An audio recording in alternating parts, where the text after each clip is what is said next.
OBC संघटनाने जे राजकीय पक्ष काढण्याचं आवाहन केलेलं आहे आणि त्यांनी असणारा छगन भुजबळ यांना असणारा सल्लागार म्हणून म्हटलेला आहे। आम्ही छगन भुजबळ यांना असणारा म्हणतोय की आपण ह्या ओबीसीचं नेतृत्व करावं। बीजेपीतून बाहेर पडलात आणि यांचं नेतृत्व केलं, राजकीय पक्ष स्थापन केला तर आम्ही आपल्याला मदत करू, एवढं आम्ही आश्वासन असणारं सर्व ओबीसी संघटनांना त्या ठिकाणी देतो। आता बघूया की ओबीसींचं आरक्षण राखण्यासाठी छगन भुजबळ काय पावलं घेतात ते आपण असणारं बघूया। आमच्याकडून आम्ही असणारं आमची पोझिशन क्लिअर केली की आम्ही त्यांना पाठिंबा देऊ। म्हणजे त्यांनी मंत्रिपदाचा राजीनामा देऊन सरकारमधून बाहेर पडावं असं हा तो त्यांचा इश्यू आहे, ते आतून करतील की बाहेरून करतील हा त्यांचा प्रश्न आहे। सर आत्ताच एक मोठी घडामोड, अशोक चव्हाण यांनी राजीनामा दिला आमदारकीचा काही वेळापूर्वी। मी आपल्याला फार अगोदर सांगत होतो की इलेक्शन जसं जसं येईल तसं तसं अजून राजकारण घडत राहील। बीजेपीने कितीही प्रयत्न केले, ह्याला घ्या त्याला घ्या, ह्याला फोडा त्या पक्षाला फोडा, महाराष्ट्रामध्ये ते सक्सेस होणार नाहीत एवढं मी त्या ठिकाणी सांगतो। मला असं का वाटतं की का सक्सेस होणार नाही? मानसिकता लोकांची महाराष्ट्रामध्ये, मी आता प्रत्येक लोकसभा मतदारसंघामध्ये 2-3 वेळा दौरे केलेले आहेत आणि त्याच्यामुळे लोकांची जी मानसिकता आहे ती मानसिकता समोर आलेली आहे की महाराष्ट्र हा कधीही एवढा वादग्रस्त नव्हता आणि स्टेबल सरकार या ठिकाणी चालत होतं। निकालाच्या संदर्भात त्या दिवशी बोंबाबोंब व्हायची, पण नंतर आलेला निकाल लोक मान्य करायचे आणि 5 वर्ष लोकांची कामं करायची अशी परिस्थिती आहे। पण आता या कालावधीमध्ये पक्ष फोडणं, गोळीबार करणं, धमकवणं हा फार मोठ्या प्रमाणात चाललेला आहे की जे मराठी माणसाच्या मानसिकतेला झेपणारं नाही आणि तो त्याच्याशी सहमत नाही अशी परिस्थिती आहे आणि त्याच्यामुळे तो इलेक्शनची वाट बघतोय हे मला त्या ठिकाणी दिसतंय। काँग्रेसचे 15 ते 16 आमदार भाजपच्या संपर्कात आहे आणि लवकरच प्रवेश होतील अशी देखील चर्चा आहे। ही सुद्धा चर्चा जशी आहे तशी आता दुसरीकडे सुद्धा नजर लागलेली आहे, त्या म्हणजे नार्वेकर 15 तारखेला काय जजमेंट देणार डिस्क्वालिफिकेशनच्या संदर्भातला, तोही ते निर्णय लागलेला आहे। त्याच्यामुळे बीजेपीला असं वाटत असेल की ह्या निर्णयामुळे आपण सेफ होऊ, मला जरा कठीण दिसते परिस्थिती। मोठे नेते बीजेपीमध्ये प्रवेश घेतात, तुम्हाला वाटत नाही की महाविकास आघाडीला हे मोठं काय? अजिबात नाही। याचं कारण असं आहे की कुठला एखादा व्यक्ती गेला की त्या पक्षाला फार त्रास होतो। मी अनेक वेळा आमच्याकडचे असणारे मंत्री होते ते गेले, आमदार होते ते गेले, पण पक्ष म्हणून असणारा परिणाम झाला नाही। त्यांचे मित्र होते किंवा त्यांच्या जवळचे जे होते तेच फक्त त्या ठिकाणी जात असत, पण पक्ष म्हणून कायम राहतो अशी परिस्थिती आहे। त्याच्यामुळे असणारं एखादं दुसरं जाणं हे शॉक आहे, याच्याबद्दल दुमत नाही, पण त्याच्याने पक्षाला फार परिणाम होतो असं मी त्या ठिकाणी मानत नाही। समोर जे हवेत तसं काही दिसत नाहीये, प्रबळ विरोधी पक्ष समोर राहूच नाही असा एकूण प्लॅन दिसतोय भाजपचा आणि त्या दृष्टीनं आधी राष्ट्रवादी फोडण्यात आली, शिवसेना फोडण्यात आली, काँग्रेसचाही मोठा गट भाजपच्या वाटेवर आहे असं दिसतंय। विरोधक जे आहेत ते ताकदीनं उरू नये, कारण ही सगळी मोठी ताकदीचे नेते होते, अजित पवार असतील किंवा एकनाथ शिंदे असतील। एक मोठा वोट शेअर याच्यामुळे डिवाइड होईल असं तुम्हाला वाटत नाही का?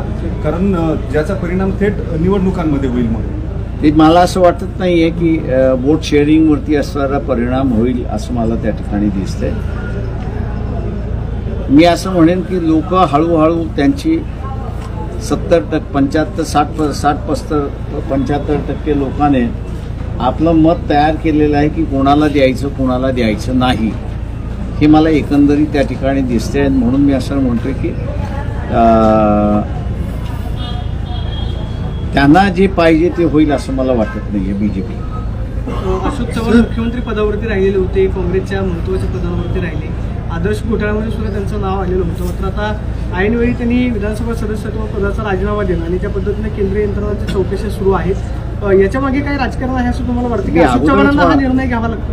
मी असं अगोदरच म्हणालो की इथला सर नरेंद्र मोदी हे रिंगमास्टर आहे आणि जेवढे इन्क्वायरी खाली असतील आणि आहेत त्यांना तो नाचवणार.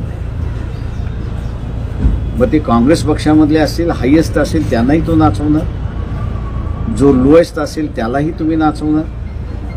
आता कालची एक बातमी तुम्ही सगळ्यांनी असं दिली नाही.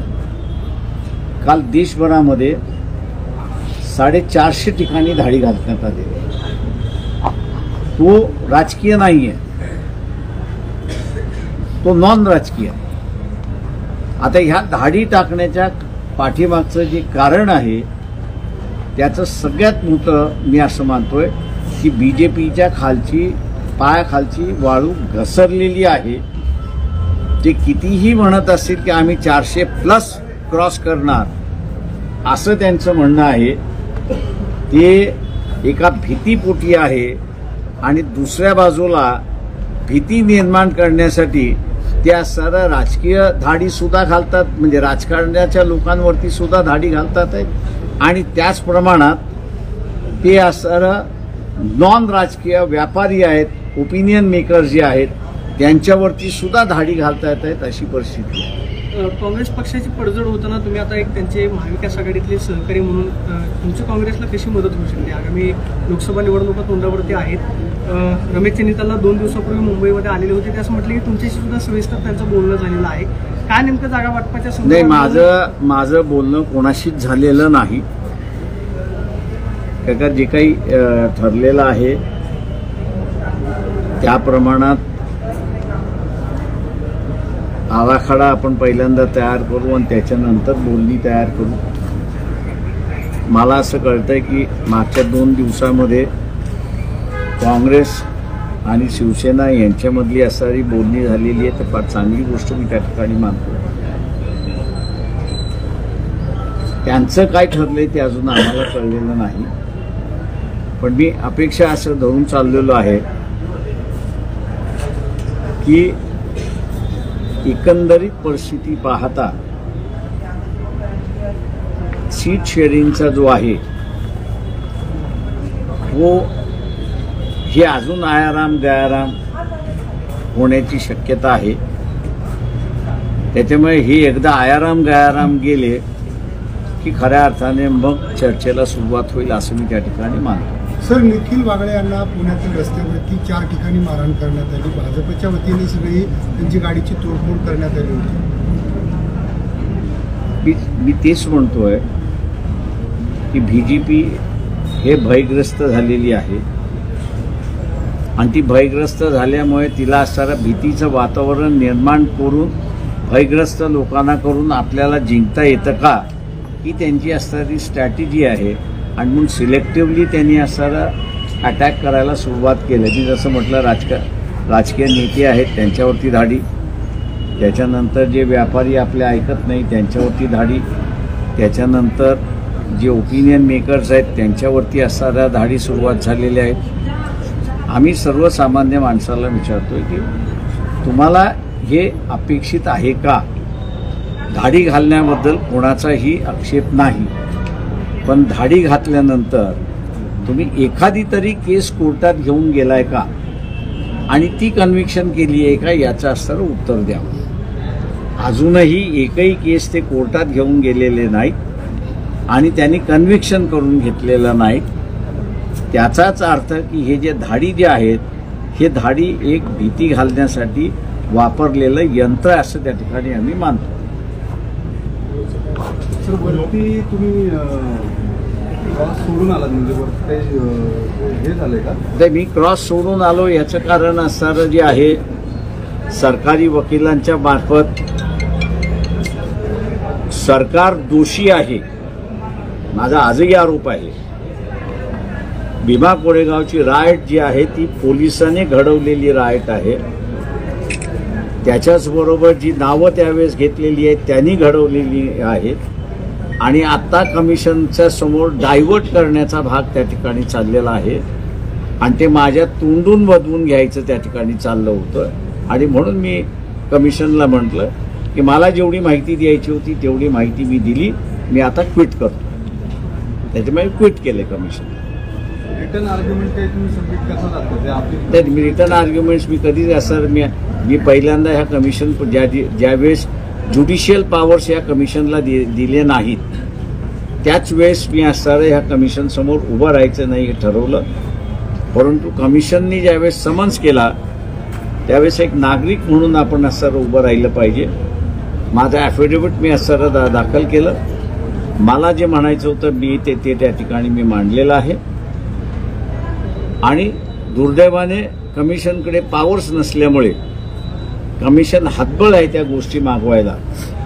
आणि आता सरकारी वकिलामार्फत प्रयत्न चालला होता की डायव्हर्ट करण्याचा जो भाग आहे या दंगलीच्या इश्यूमध्ये तिथे मी असं थांबलो.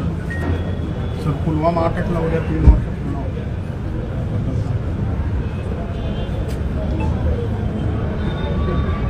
पुलवामाच्या संदर्भात सुद्धा मी एवढंच म्हणेन की कॉन्वॉय हा जो जातो हा कॉन्वॉय नेहमी 10 गाड्यांच्या वरती जात नाही. यूपीमध्ये आम्ही 90 साली फिरायचो त्यावेळेस संध्याकाळ झालं की आम्हाला कॉन्वॉय शिवाय हालता येत नव्हतं.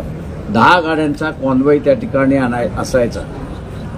आम्ही पोलिसांना ज्यावेळेस विचारलं 10 गाड्यांचा कॉन्वॉय का, तर ते म्हटले 11वी गाडी आमच्या रेंजमध्ये येत नाही. त्याच्यामुळे अटॅक होण्याच्या वेळेस जो सिक्युरिटी गार्ड आहे त्याची गोळी पोचली पाहिजे म्हणून पाठीमागचा आणि पुढचा हा जो गार्ड आहे त्याच्या रेंजमध्ये तुम्ही असलं पाहिजेत. आणि म्हणून 10चा असणारा कॉन्वे आहे. मला वाटतं आपण कुठल्या तरी रिटायर्ड मिलिटरीमॅनला बोलवून 80चा कॉन्वॉय होतो का याचा आपण असणारं विचारावं. आणि तिथे खऱ्या अर्थाने आपल्याला असणारं उत्तर मिळेल की 80 का त्या ठिकाणी सापडल्या. जे गेले सोल्जर्स त्यांना आपण सगळ्यांनी असणारं श्रद्धांजली वाहिलेली आहे. परंतु पुन्हा ही घटना घडणार नाही याची दक्षता आपल्याला घ्यावी लागणार.